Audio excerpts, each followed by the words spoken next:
نحمده ونستعينه ونستغفره وبارك على سيدنا محمد وعلى آله وأصحابه أجمعين. أما بعد فيا عباد الله اتقوا الله حق تقاته ولا تموتن إلا وأنتم مسلمون.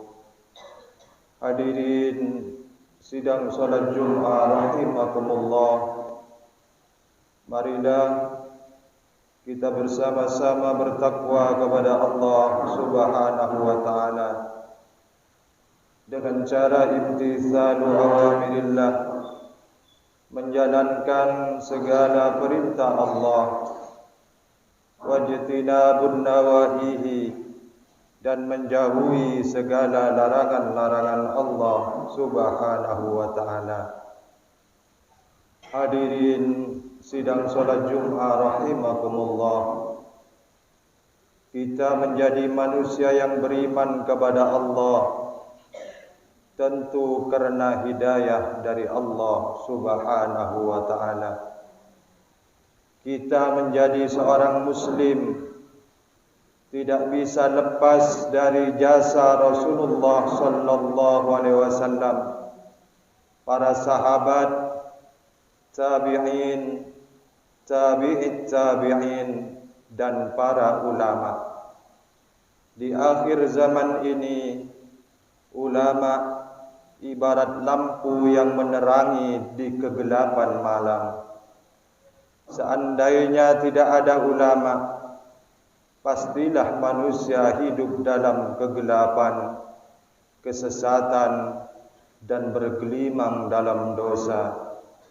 Orang kaya akan menguasai yang miskin, yang kuat akan menindas yang lemah, dengan tanpa mempedulikan rasa kemanusiaan.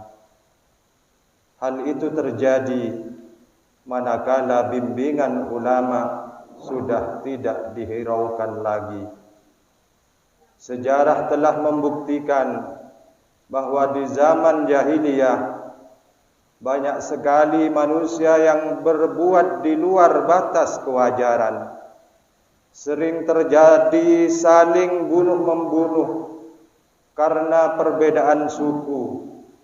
Ada pula yang malu memiliki anak perempuan karena dianggap tidak membawa keberuntungan, sehingga tega menguburnya hidup-hidup. Dan masih banyak kebatilan-kebatilan yang lain. Keadaan itu pun terus berlangsung hingga datangnya ajaran Islam, agama yang dibawa oleh Nabi kita Muhammad sallallahu alaihi wasallam. Maka barulah keadaan buruk itu berubah.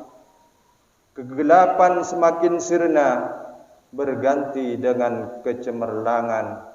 Dari yang jahat menjadi baik, dari yang kasar menjadi lemah lembut, dari yang keras menjadi santun.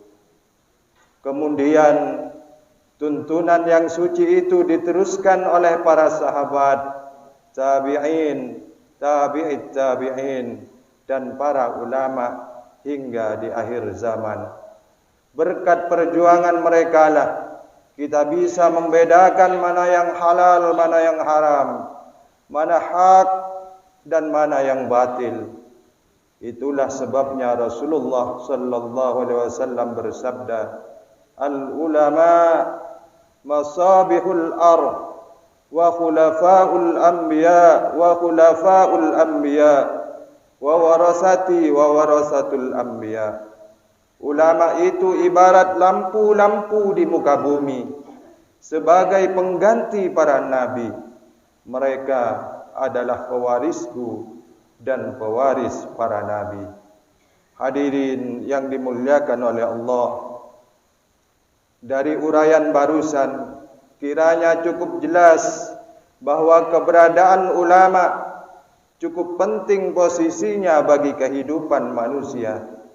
Sebagai pewaris para nabi, mereka bertanggung jawab kepada Allah tentang akhlak dan moral manusia di muka bumi, sehingga mereka berani berfatwa kepada siapa saja dan di mana saja, termasuk apapun resiko yang akan mereka hadapi, karena memang tugas utamanya mereka adalah amar ma'ruf dan nahi mungkar. Begitu berat tugas ulama, maka sayapnyalah kita memuliakan mereka, sebagaimana pesan Rasulullah sallallahu alaihi wasallam, akrimul ulama fa innahum indallahi kurama mukramun. Muliakanlah ulama, karena sesungguhnya mereka di sisi Allah adalah orang-orang yang mulia dan dihormati.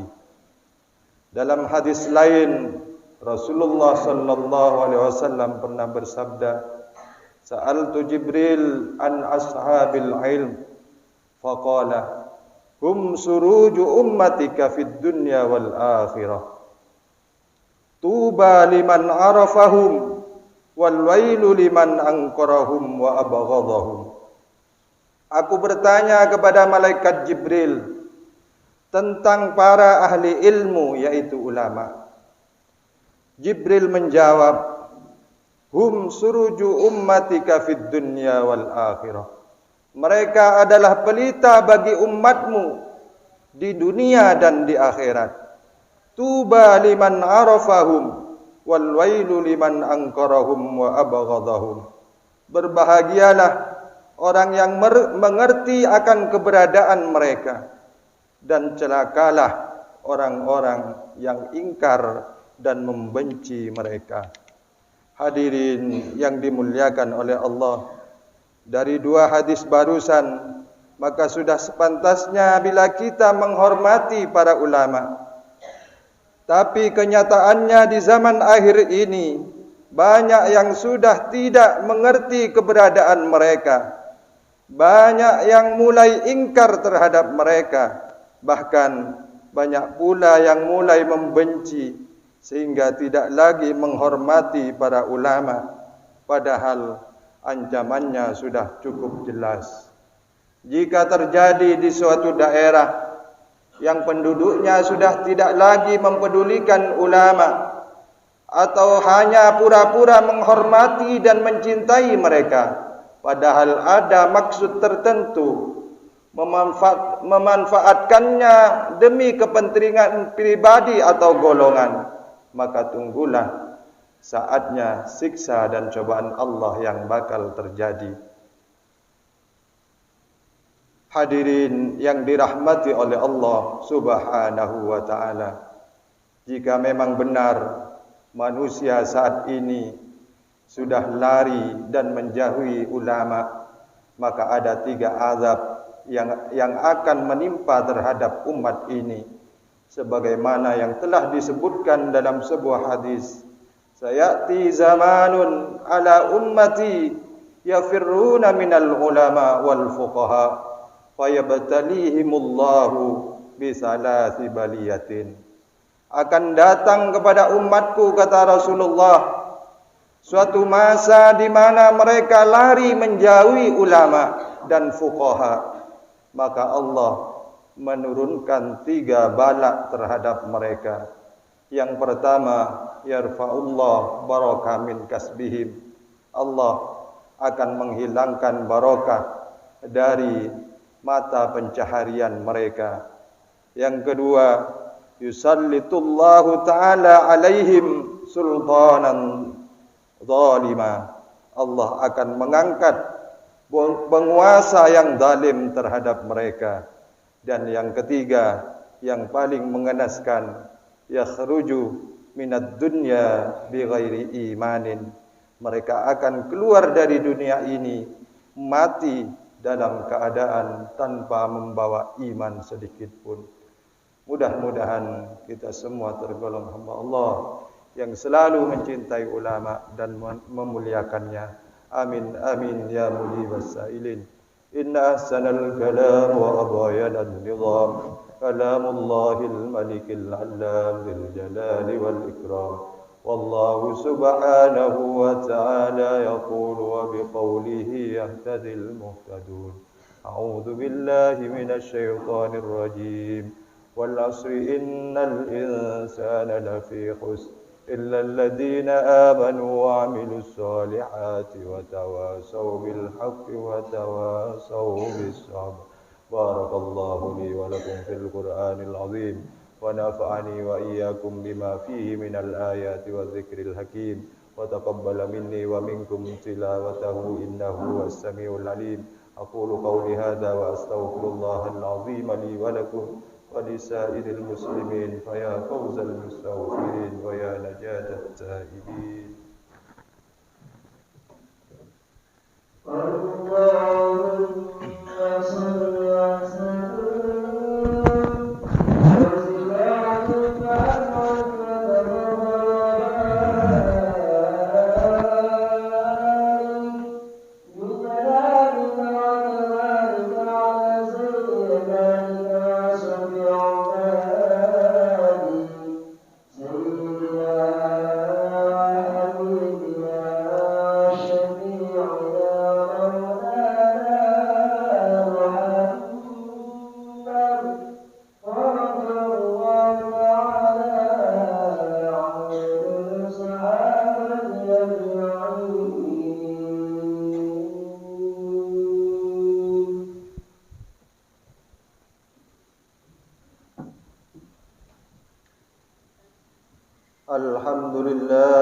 الحمد لله حمدا كما أمر وأشهد أن لا إله إلا الله وحده لا شريك له إرغاما لمن جهد به وكفر وأشهد أن سيدنا محمدا عبده ورسوله سيد الإنس والبشر.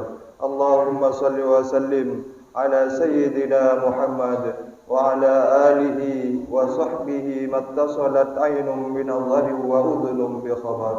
أما بعد فيا أيها الناس اتقوا الله تعالى وذروا الفواحش ما ظهر وما بطن وحافظوا على الطاعة وحضور الجمعة والجماعة واعلموا أن الله أمركم بأمر بدأ فيه بنفسه وثنى بملائكة قدسه وقال تعالى ولم يزل قائلا عليما إن الله وملائكته يصلون على النبي يا أيها الذين آمنوا صلوا عليه وسلموا تسليما.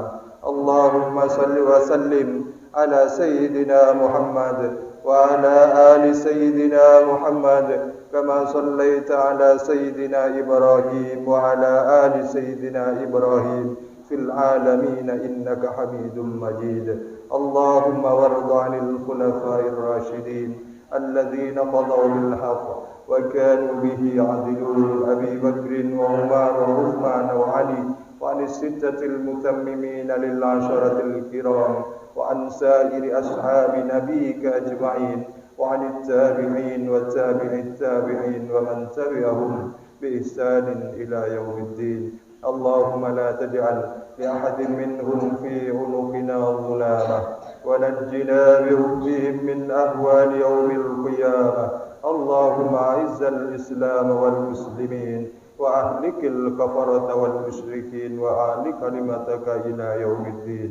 اللهم آمنا في دورنا وأصلح ولاة أمورنا واجعل اللهم ولايتنا في من خافك واتقاك. اللهم اغفر للمسلمين والمسلمات والمؤمنين والمؤمنات الأحياء منهم والأموات برحمتك يا واهب العطيات. اللهم دفع عنا الغلاء والوباء والربا والزنا والزلازل والمحن وسوء الفتن ما ظهر منها وما بطن عن بلدنا هذا خاصة وعن سائر بلاد المسلمين عامة يا رب العالمين. ربنا آتنا في الدنيا حسنة وفي الآخرة حسنة وقنا عذاب النار.